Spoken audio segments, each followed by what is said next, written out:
नमस्कार दोस्तों, welcome back to our channel. Friends, मैं आप सबका अपने चैनल स्टॉक्स फॉर लाइफ में बहुत स्वागत करता हूं। Welcome to STFL family.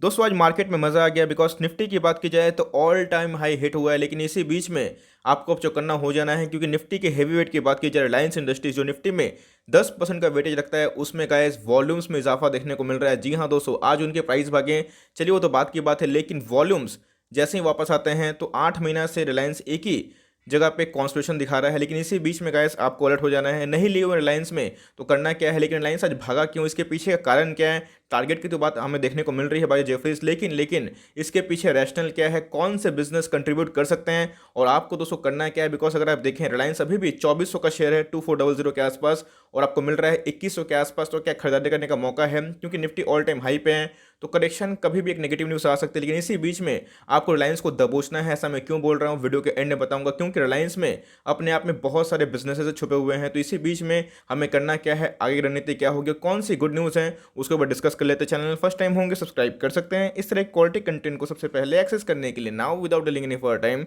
Let's begin.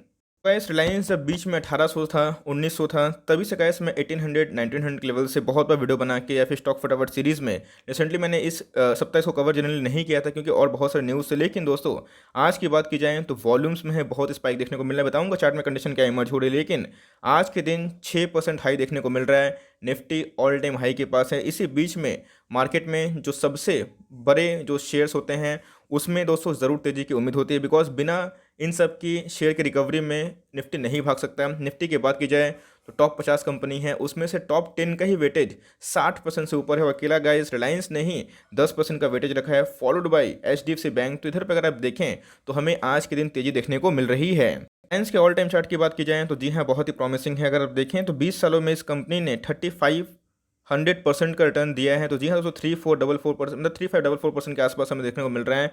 All दो अगर आप देखें तो इधर पे एक बहुत ही लंबा कॉन्सोलेशन था। ऑल दो रिलायंस ने एक बोनस भी अनाउंस किया था 2017 के एंड में। उसके बाद अगर आप देखें तो रिलायंस में जो इतना रैली आई है, इसके बहुत वजह है। उसमें जियो हो गए, स्टेक सेल हो गए, फंड रेस हो गए, रिलायंस रिटेल हो गए, जो इनके आने वाले भविष्य हैं। तो जी हाँ दोस्तों, रिलायंस जो पिछले 20 साल वाली कंपनी थी, अब उसको ये कंपनी समझने की गलती मत करेगा, क्योंकि आपको पता है कि सऊदी अरेमको का डील की न्यूज़ कभी भी आ सकती है। और उसके पहले गाइस जो मार्केट के ज्ञाता है उनको अच्छे से पता है कि पोजीशन को कैसे बनानी है।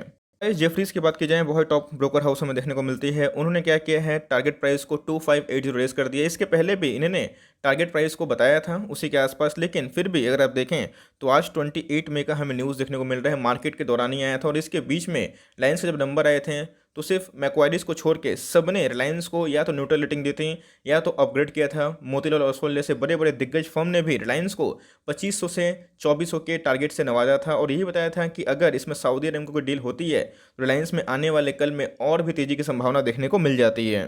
प्राइस माना क्यों जा रहा है कि रिलायंस का प्राइस और भाग सकता है, क्योंकि इनकी प्रॉफिटेबिलिटी। दोस्तों याद रखिएगा, मार्केट चलता है प्रॉफिट से। मार्केट बहुत रूथलेस होता है, मार्केट को किसी की चीख पुकार समझ में नहीं आती। मार्केट को एक ही चीज़ दिखाता है, प्रॉफिट। जी हाँ दोस्तों, आपको पता है कि पेट्रोकेमिकल जो बिजनेस है वो बहुत ही हिट होते हुए देखने को मिला था कोविड के दौरान, लेकिन इसी बीच में मार्केट में ये बताया जा रहा है कि एक्सपेक्टेशन, जी हाँ दोस्तों, expectation that profitability on petrochemical segment में improve after polymer spreads hit decades high. तो जी हाँ, जिस हिसाब से पॉलीमर्स के डिमांड में वृद्धि हो रही है, उसी हिसाब से इनके पेट्रोकेमिकल बिजनेस में भी डिमांड बढ़ने की उम्मीद है। तो पता है कि रिलायंस के 4 मेन बिजनेस हैं जो नए आए हैं, उनको बताना जरूरी समझता हूँ। एक है दोस्तों पेट्रोकेमिकल, दूसरा है ऑयल रिफाइनिंग, तीसरा है जियो और चौथा है रिलायंस रिटेल। तो ये दोनों जो बिजनेस है ये नए हमें देखने को मिलते हैं, लेकिन ये पेट्रोकेमिकल का और ऑयल रिफाइनिंग का जो बिजनेस है आने वाले कल में अच्छा होगा। ऑयल रिफाइनिंग में तो जो इनके एक्सेप्शनल लॉस थे because of the Covid pandemic, जो गिर गए थे, तेल के दाम $20 पर बैरल हो चुके थे, उससे रिकवर हमें देखने को मिल रही है। पेट्रोकेमिकल की बात की जाए तो पूरे मार्केट में, पूरे वर्ल्ड में दोस्तों अभी की बात की जाए तो हमें एक बहुत ही सर्च देखने को मिल रहा है पॉलीमर में। अगर पॉलीमर में सर्च होगा, डिकेड हाई बनाएगा, तो जी हाँ दोस्तों, तो रिलायंस में जो पेट्रोकेमिकल जो क्रूड ऑयल से बनता है उधर पे बहुत डिमांड आने के चांसेस है। तो इनके जो मार्जिन्स हैं आने वाले कल में, पेट्रोकेमिकल जो इनके रेवेन्यू में बहुत कंट्रीब्यूट करता है, ऑयल रिफाइनिंग पेट्रोकेमिकल, ये एक नया हाई लगाते हुए देखने को मिल सकता है। इनके प्रॉफिट बढ़ेंगे और रिलायंस के जो प्रॉफिट नंबर्स है, पूरा जो कंसोलिडेटेड नंबर्स हैं, वो बढ़ने की उम्मीद है, जिसकी वजह से गाइस रिलायंस में तेजी आ रही है। और मैं बोलूँगा रिलायंस को एक भी शेयर बेचने की आवश्यकता नहीं है, उल्टा आपको बाइंग करना है। तो कौन से लेवल्स होंगे उसको डिस्कस कर लेते हैं, क्योंकि रिलायंस में टारगेट अपग्रेड हो गया है। इसके रीजन क्या था मैंने आपको बता दिया, लेकिन साथ ही साथ रिलायंस के फंडामेंटल्स क्या है, क्या अभी भी दाव बनता है। बस उसके पहले आज की डिलीवरीज़ की बात की जाए तो जी हाँ दोस्तों, अगर आप देखें तो आज दोस्तों 2 करोड़ 30 लाख शेयर ट्रेड हुए, जिसके अगेंस्ट में 81 लाख शेयर्स को डीमैट में ले जाया गया है। अगर आप देखें पूरा 35% के आसपास डिलीवरीज़ लिए तो देखने को मिल रही है, विच इज़ वेरी हाई। इस मैकवायरीज़ की बात की जाए तो उन्होंने अभी भी अपने टारगेट को 1250 रखा है, 1250। मुझे पता नहीं क्या रैशनल है उसके पीछे, मैं इसे एग्री नहीं करता हूँ। अगर आप देखें रिलायंस का एक साल का जो लो है 1400 के आसपास, हाई की बात की जाए तो अभी गाइस रिलायंस आपको ठीक मार्जिन में देखने को मिल रहा है। 13 लाख करोड़ के आसपास की मार्केट कैप है, विच इज़ वेरी ह्यूज। 10 का फेस वैल्यू में देखने को मिलता है। इंडस्ट्री पी से कंपेयर करें, इनके स्टैंडर्ड नंबर्स आपको काफ़ी महंगे दिखाई पड़ेंगे, लेकिन इनके जो कॉन्सोलिडेटेड नंबर हैं वो आपको इंडस्ट्री पी से लगभग सेम दिखाई पड़ सकते हैं। इसके सेल्स की बात की जाए 2020 में और 2021 में काफ़ी डिक्लाइन है। 5,96,000, दोस्तों ये कोई रुपीस इन लाख नहीं, सब रुपीस इन करोड़ से। 5,96,000 से 4,86,000 हुआ था। और इसमें सबसे बड़ा प्रॉब्लम था ऑयल बिजनेस में और पेट्रोकेमिकल बिजनेस में। इसमें दोस्तों आपको पता ही है कि कोविड की वजह से ऐसा हुआ था, लेकिन अगर प्रॉफिट मार्जिन की बात की जाए तो काफ़ी बढ़ता हुआ दिखाई पड़ रहा था। चूँकि इसमें बहुत सारे स्टेक सेल का भी प्रॉफिट था, इस बात को ध्यान रखिएगा। तो उससे अगर आप देखें तो इनके प्रॉफिट जो थे 39,773, अभी कितने हो चुके हैं 53,223। कंपनी के पास बहुत ज़्यादा रिजर्व सरप्लस, अगर आप देखें तो कंपनी के पास 6,93,000 का रिजर्व सरप्लस है, जो मैं बोलूँगा इस बहुत ही ज़्यादा मैसिव है। आती है आरओई की बात। जी हाँ दोस्तों, मैंने आपको हमेशा सिखाया है कि जो आरओई होती है 15 से 20 बहुत ही अति उत्तम माना जाता है, लेकिन जो ब्लू चिप होते हैं, जो बहुत स्लो भागते हैं, निफ्टी में बड़े कंट्रीब्यूटर होते हैं, उनका जो आरओई है वो 10 से 12 से 15 वो ठीक होता है।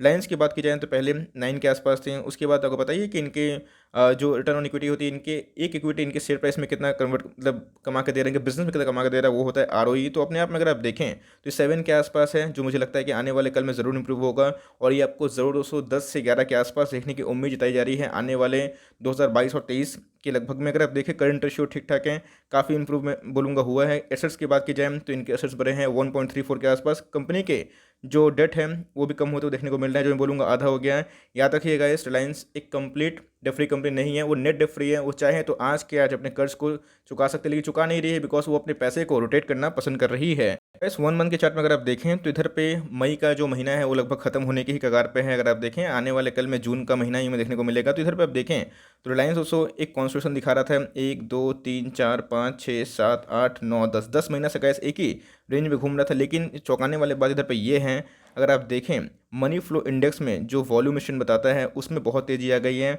और वॉल्यूम्स गैस फटाक से हमें देखने को मिल रहे हैं। आज 2 मिलियन से ऊपर शेयर्स को ट्रेड करता हुआ दिखाई दिया था। डे के चार्ट की बात की जाए तो जी हाँ दोस्तों, आप कैंडल देख के समझ सकते हैं कितनी तेज़ी हमें देखने को मिली। लेकिन दोस्तों मैं बोलूँगा ये तो शुरुआत है, बस खाली एक बार एरेमको की डील होने दीजिए तब आपको मज़ा आएगा। अगर आरएसआई की बात की जाए 68 के आसपास है, तो जिन्होंने लिया हुआ है फॉर लॉन्ग टर्म उनको तो पैनिक करने की आवश्यकता नहीं है। लेकिन जिन्होंने हमारे कॉल से 1850 पे 1900 पे लिया था, 1950 पे बहुत लोग पूछे कि सर प्रॉफिट बुकिंग कर ले। देखिए आपके ऊपर डिपेंड करता है, जैसे बताया कि प्रॉफिट बुकिंग का लेवल आप डिसाइड करोगे, मैं नहीं।